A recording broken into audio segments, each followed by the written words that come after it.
Ako? Hindi ako busy. Oh, nakakatamad nga. Wala akong ginagawa. Oo, mga Mars. Pagtapos magluto, prepared na pagkain ng mga aso. Ganito ang paggawa ko ng pagkain ng aso. Yung mga tirang ulam, sarsa lang at gulay ang hinahalo ko.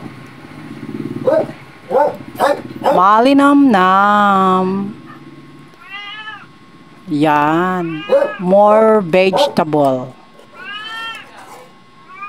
At ako ang kakain ng alimasag. Sarsa lang sa dogs. Yan. Yummy, yummy, yummy. Kalabasa pa more.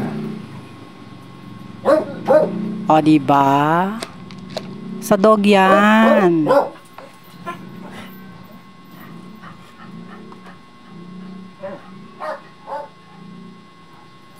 Tapos na kumain, no? Diba malinis na?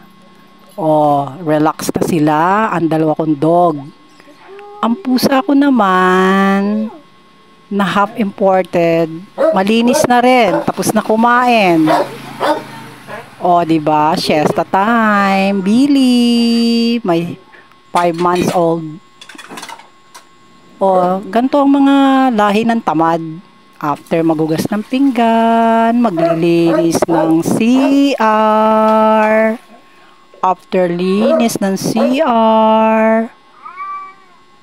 Mga Mars, tinignan ko yung labada. Oops, konti pa lang. Hindi pa ako maglalaba. Magbebenta ng yelo, ng ice candy. O, diba? Daming ganap. After this, walis-walis.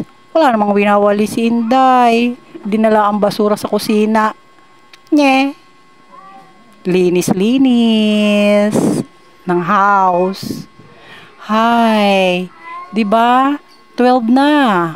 After kumain, time to relax. Di pa yan mayayari niyan. Mananahi ako. Paggising ko. Yan ang work ni Inday. Bye-bye. O, diba? Paano kaya ako matatapos na ito manahe? May istorbong pusa. Si Billy. Baby.